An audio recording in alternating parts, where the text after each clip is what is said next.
Weinhofer for doing this every fucking week, man. I'm 32. I guess that means I'm an adult. I don't get it though. I don't understand what being an adult is. I get it. I look like my birth certificate just says Foghat Rules where my name should be. I understand. Clearly don't understand what being a grown-up is, but I have a feeling that I think I sort of get it, that I sort of get what adulthood has to do with, and it's this. I now have this feeling, like when I used to think about my parents dying, yeah, that's okay. I would just like shut down inside, just emotionally, just collapse, just like, oh my God, I can't, oh God.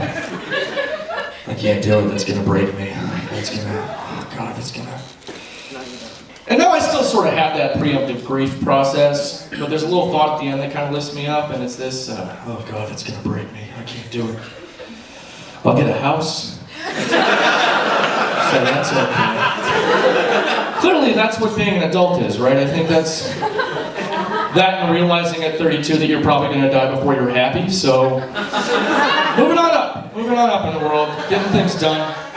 I was at this comedy show recently, and I heard this comedian do a joke about having sex with ladies while they're on their periods.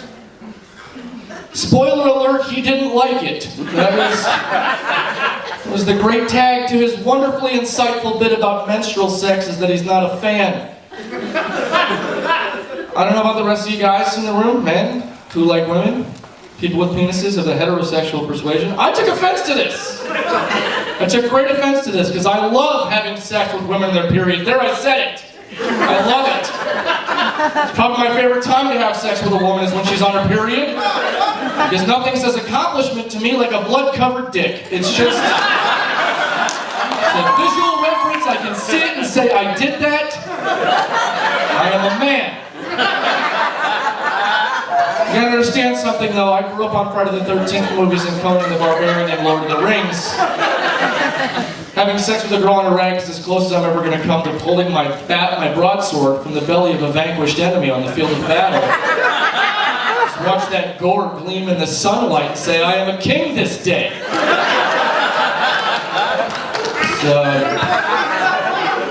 ladies in the audience, the good news is I start therapy next week, so we're going to get that looked at. That's going to go under the old microscope. I can't laugh at homeless people anymore. I can't do it. I don't. This is a realization I've had. A lot of people like to make fun of the homeless. I can't do it. I can't. It's not funny to me now. I don't care how crazy they look or what kind of absurd nonsense is coming out of their mouth. It's not funny to me at this point. Like I see a homeless, for example. I'm going to describe this person to you. I was with some friends walking across the street, and we saw another guy walking across the street, clearly homeless, bald head. I just want to tell you what I'm not laughing at here. Bald head. Except for one long, huge tuft of hair just glued up with God knows what. And a Dr. Seussian horn, wrapped in Christmas tinsel. Rain dancing across the intersection like a cartoon Indian, waving back and forth a pink boombox. Wide, toothless grin at any visual reference point in this horizon. Eyes as wide as a dying Christian's, just... And they were laughing, and I was like, I'm sorry, that's not funny to me now. Somebody hurt that guy. Like someone in this world was supposed to take care of him and then did the opposite. They just completely dropped the fucking ball on this dude's entire life. The world punched this guy in the life. Do you understand what I'm saying? That's not funny to me now. I can't talk to them anymore. When I was a teenager, I used to think it was fun to go down to downtown Denver, talk to some homeless folks. Thought it was amusing or fascinating. Either way, I was going to either laugh or I was going to get some hard truths about the universe. It was sort of like watching a foreign film to me at that time. It was an anthropological study. It was like the high school Jane Goodall for homeless folks. It was like a foreign film. There was a language barrier. I didn't get all the jokes. There was an undercurrent of sadness, and at the end, I would walk away feeling more cultured than my friends. So, it was nice. But now I can't do it. I can't do it anymore. Because you gotta understand, then I was a teenager. I still had a future. I'm 32. I work freelance gigs. Just one rough year is all that separates me from that guy. Like when I talk to a homeless person now, it's like looking in a haunted mirror of the future. Like it's bad. I just gotta explain to them, here, take the money, take the cigarettes, don't talk to me. I can't engage you. Because I'm like 2 bad decisions away from being, seriously, if I just say yes 2 more times when I should say no, it's gonna be me and that guy sharing a bottle of Thunderbird under the overpass. It's not gonna be fun. As a man, as a 32-year-old with a penis, I realized that we have a hard time reconciling our sexuality with our emotions, you know, like we hit puberty and we have this division where our heart is just like protect and nurture and care for, save, help. Our dick is just like pummel, murder, penetrate, pound, come on it, just come on it, come, war, death, come on it. It's kind of a weird disconnect, and I don't understand, but I think I figured it out. After all these years, I think I figured it out, and it's this. The relationship between my heart and my dick. Are you ready? My heart and my dick are partners in a 1980s buddy cop movie. Right?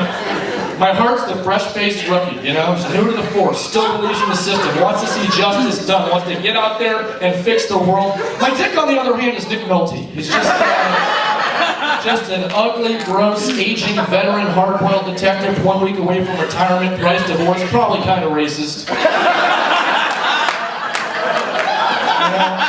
When they told him he was going to be partnered with my heart, he was like, I work alone! And he did 3 shots of whiskey and punched somebody. Like, it's just... My dick's beating up suspects in the interrogation room, and my heart comes in like, Dick, you can't do this! We gotta play this one by the book. The captain's gonna be mad at us. Of course, the captain is my brain. Just an angry black guy constantly screaming at both of them for fucking up his precinct all the time. Hard Dick, get in my office. I want your badges. Do you know how much your last stunt cost the taxpayers of this city? I got the mayor breathing down my neck. The mayor is death, guys. Death is the mayor. This is a